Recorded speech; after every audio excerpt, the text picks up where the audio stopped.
Are you familiar with the Smith Mundt Act? Is that the 2011, 2012 thing where Obama allowed people to use propaganda against United States citizens? Yeah, that was what was done then under Obama was the effective repeal of it. It was called the Smith Mundt Modernization Act, but the modernization got rid of the whole purpose of it, the firewall, because at the time the media and media control was seen as the linchpin crux of winning the Cold War, piping in pro-U.S. Media influence so that because everything moved after World War II from kinetic warfare and military occupation. We used to militarily occupy the Philippines, for example, after we won the Spanish-American War, but that was banned under international law. Territorial acquisition by military force in 1948. So we had to win elections, and we had to influence the passage of laws in foreign countries by having an apparatus inside those countries that influenced the hearts and minds of people, which influenced who they voted for, which then determined the government. So you had to move towards political vassalage rather than military occupation. And what the Smith Mundt Act did is, simultaneous with the creation of this in 1948, Congress recognized the Frankensteinian monster they were creating by authorizing a covert, permanent Department of Dirty Tricks, and this is their phrase, not mine, to do this cloak and dagger, to infiltrate and co-opt the universities, the unions, the media, the politicians, the judges, the whole swarm army. What I have been calling for a long time the USAID Truman Show, because it's these people in these foreign countries have no idea how many of the things they interact with that are effectively a movie set being constructed by the U.S. State Department and its sister influence orgs. But the point that I'm getting at here is the Smith Mundt Act in 1948 said, okay, you guys can do this. State Department can do this. CIA can do this. USAID, when it came along 13 years later, could do this. But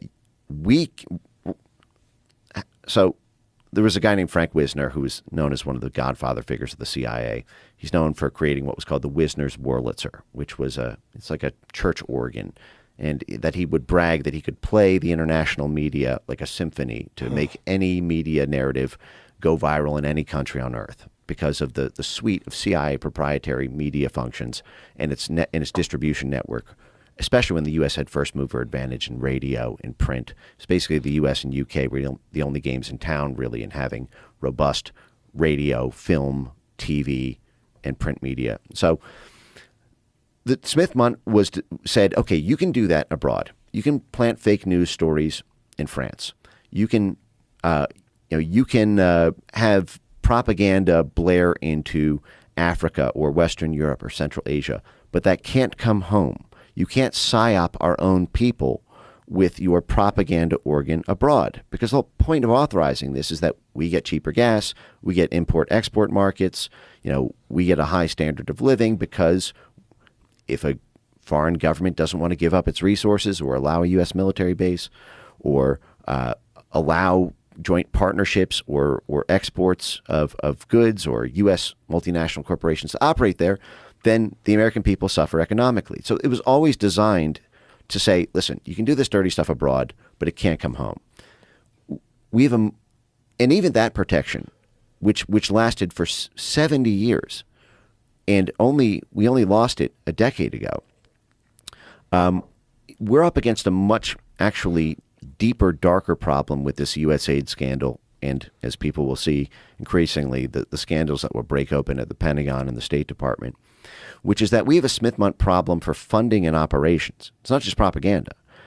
The Blob, our foreign policy establishment, can fund groups that effectively work with prosecutors domestically, or that work at media, dual use. We give them foreign grants to do media propaganda abroad, but they operate here.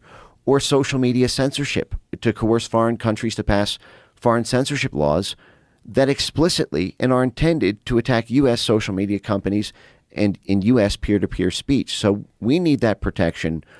If we're going to keep this function at all, we need a hard firewall and absolute grotesque penalties for any violation.